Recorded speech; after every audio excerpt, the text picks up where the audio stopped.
Assalamualaikum warahmatullahi wabarakatuh. Nama saya Muhammad Nazmi bin Ahmad Nizam. Nombor matrik saya DB240134 dari Fakulti FPTB. Dan saya merupakan ketua dalam kumpulan grup 12 matematik. Assalamualaikum. Nama saya Muhammad Muhazim bin Muhammad Razif Hisham. Nombor matrik DB240142. Assalamualaikum. Nama saya Muhammad Hafizuddin bin Muhammad Fazli. Nombor matrik saya DB240049 dari Fakulti FPTV. Assalamualaikum. Nama saya Muhammad Zulfazir bin Muhammad Riza. Nombor matrik saya DB240126. Saya daripada Fakulti FPTV. Assalamualaikum warahmatullahi wabarakatuh. Nama saya Muhammad Izwan bin Muhammad Indra. Nombor matrik AB220056 daripada Fakulti FPTV.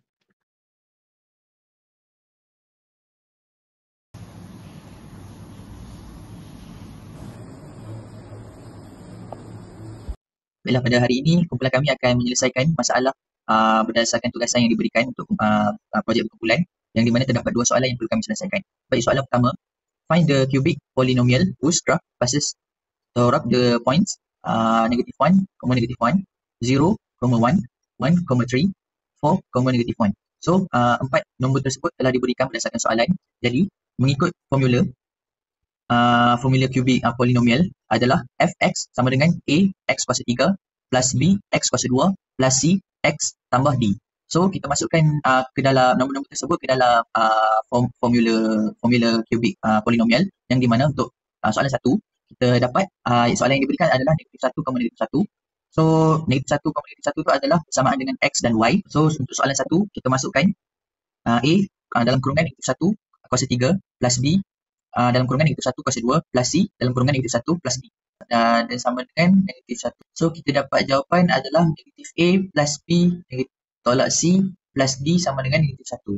Untuk soalan 2 pula, nombor yang diberikan adalah 0 dan juga 1. So kita masukkan pada dalam formula. Untuk soalan untuk yang ketiga adalah nombor yang diberikan 1 dan juga 3, yang di mana kita masuk dalam formula. Baik, untuk yang keempat, nombor yang diberikan adalah 4, -1.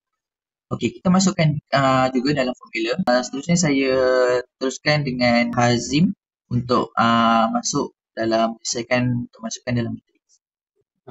Okey, untuk row pertama, kami menggunakan formula R1 sama dengan R1 tolak R2. Kami mendapat jawapan iaitu -1 tolak dengan 0 sama dengan -1. 1 tolak dengan 0, kami mendapat 1. -1 tolak 0, kami mendapat -1. Dan 1 tolak 1, kami mendapat 0. -1 tolak -1, kami mendapat -2. Untuk row kedua, dia tiada perubahan, iaitu 0, 0, 0, 1 dan 1. Untuk row ketiga, kami menggunakan formula R3 sama dengan R3 tolak R2, iaitu 1 tolak 0 jadi 1, 1 tolak 0 jadi 1, 1 tolak 0 jadi 1, 1 tolak 1 jadi 0, lepas itu 3 tolak 1 jadi 2. Untuk row keempat, kami menggunakan R4 sama dengan R4 tolak R2, iaitu 64 tolak 0 jadi 64, 16 tolak 0 jadi 16, 4 tolak 0 jadi 4, 1 tolak 1 jadi 0, dan -1 tolak 1 jadi -2. Okey, seterusnya kami menggunakan R1 sama dengan R1 tambah R3, iaitu untuk row pertama 1 tambah -1 jadi 0, 1 tambah 1 jadi 2, 1 tambah -1 jadi 0, dan 0 tambah 0 jadi 0. -2 tambah 2 jadi 0. Seterusnya kami membuat untuk row keempat, iaitu R4 sama dengan R4 tolak 64 darab R3, iaitu 64 tolak 64 darab dengan R3 darab dengan 1, kami mendapat 0. 16 tolak 64 darab dengan 1, kami mendapat -48. 4 tolak 64 darab 1, kami mendapat -60. Dan 0 darab dengan 64, 0 tolak dengan 0 darab dengan 0, kami dapat 0. Seterusnya -2 tolak 64 darab dengan 2, kami mendapat -130. R1 sama dengan 1/2 darab dengan R1, kami dapat 0 darab dengan 1/2, kami dapat 0. 2 darab dengan 1/2, kami dapat 1. Dan yang lain tidak berubah, kami mendapat 0, 0, 0. Seterusnya Untuk manakala yang lain tidak berubah dan kami dapat 0, 0, 0, 1, 1. Untuk row ketiga 1, 1, 1, 0, 2. Dan row keempat 0, negatif 48, negatif 60, 0 dan negatif 30. Seterusnya saya akan serahkan ini kepada Hafizuddin.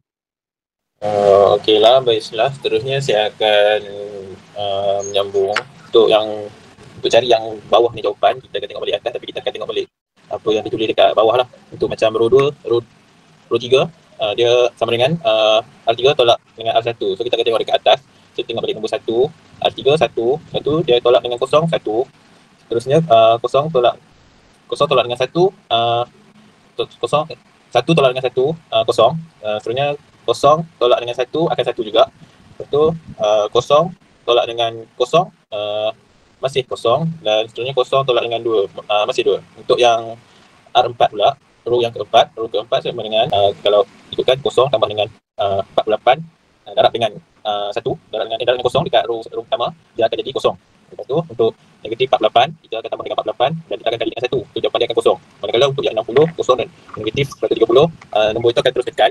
Okey, seterusnya lepas kita daripada langkah atas yang kita dah selesaikan dalam metrik, sekarang kita akan terus ke langkah untuk kita solvekan lagi 2 row. Itu row keempat dengan row ketiga. Untuk row keempat, kat row keempat dia ada negatif 60. So dekat row keempat kita jadikan dia negatif 60C. Jadi dia akan sama dengan negatif 130. Jadi kat sini kita dapat C tu adalah 13.6. Macam mana kita dapat 13.6? Kita buat negatif 130 kita buat dengan negatif 60. Jadi kita akan dapatlah jawapan untuk C, iaitu sama dengan 13.6. Seterusnya kita ke row yang ketiga. Row yang ketiga kat sini kita nak cari apa A sebab kita dah ada C. Jadi kita gunalah formula itu, iaitu A tambah dengan C sama dengan 2. Kalau kami dapat 2 tu, kami tengok dekat row yang ketiga. Row yang ketiga kat ujung kita ada 2. Tu kami masukkan. Jadi dekat situ A dengan untuk A, 2 tu perumpamaan untuk A. Jadi A tambah 13.6 sama dengan 2. Jadi bila dah dapat 2, kita sebelah untuk A. Jadi bila kita dah masukkan, dia akan jadi 2 tolak 13.6 sama dengan negatif 1.6. Jadi A kita dah dapat, A kita adalah negatif 1.6. Jadi kita gabungkan semua berdasarkan formula iaitu A, B, C dengan D tu. Jadi A sama dengan negatif 1.6, B sama dengan 0, C sama dengan 13.6, D sama dengan 1. Okey, untuk jawapan akhir dia, untuk kita solvekan semua, yang kami dapat untuk soalan pertama, kami masukkan dalam formula dia F kurang X sama dengan negatif 1.6X kuasa 3 tambah 13.6X tambah 1. Jadi itu adalah jawapan akhir untuk kami punya penyelesaian soalan pertama.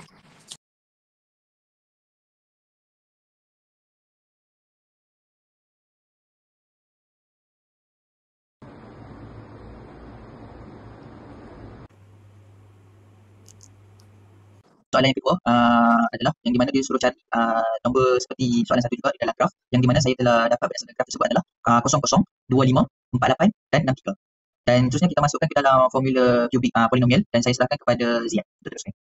Okey, untuk seterusnya saya akan masukkan dalam ikut formula. So untuk B kita selesaikan. Yang nombor satu tu jawapan dia kosong. Kalau kita calculator pun 0, 02, 03 dia akan jadi kosong. So dia akan jadi kosong. Dan yang kedua, 2 dalam 2 kuasa 3 adalah 8. Lepas tu 2 kuasa 2, 4. Lepas tu C tu dia tak ada kuasa, so dia akan jadi 2. D akan jadi D juga. D tu sama dengan 1. So kami akan tulis D je.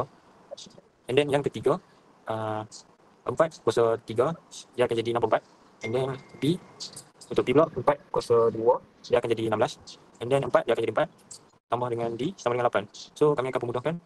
Nak pemudahkan kami kena bagi 4. 64 bagi 4 sama dengan 16. Lepas tu 16 bagi 4 sama dengan 4. Dan 4 dia akan jadi 1.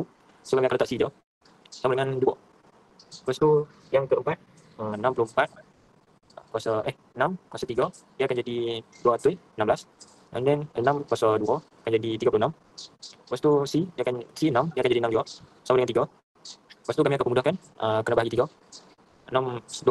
16 bagi 3 akan dapat 72. Lepas tu 36 bagi 3 akan dapat 12. And then 6 bagi 3 akan dapat 2. Lepas tu D akan jadi D, maksud dia 1 sama dengan 1. Lepas tu kami akan masukkan dalam bentuk matriks. Dalam bentuk matriks kita susun balik macam yang kita dapat tadi. So yang kita dapat tadi adalah 8. Untuk row yang pertama akan dapat 8, 4, 2, 5.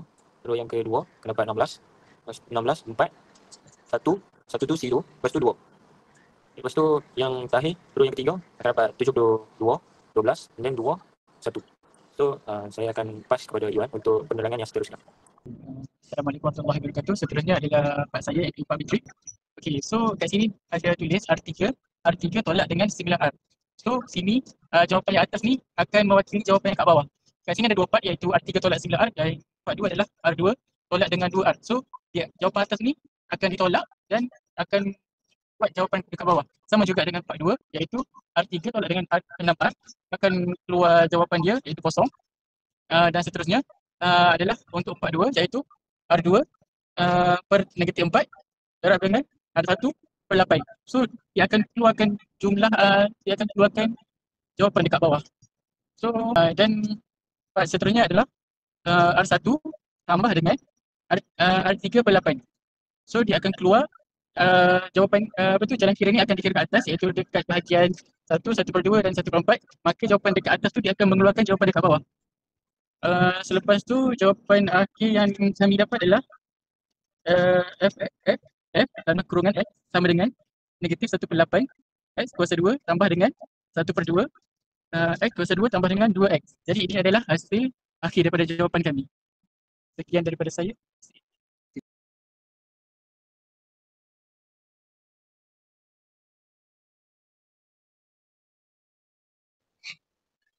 Baik, itulah sedikit sebanyak cara penyelesaian untuk soalan 1 dan soalan 2 dari kumpulan kami.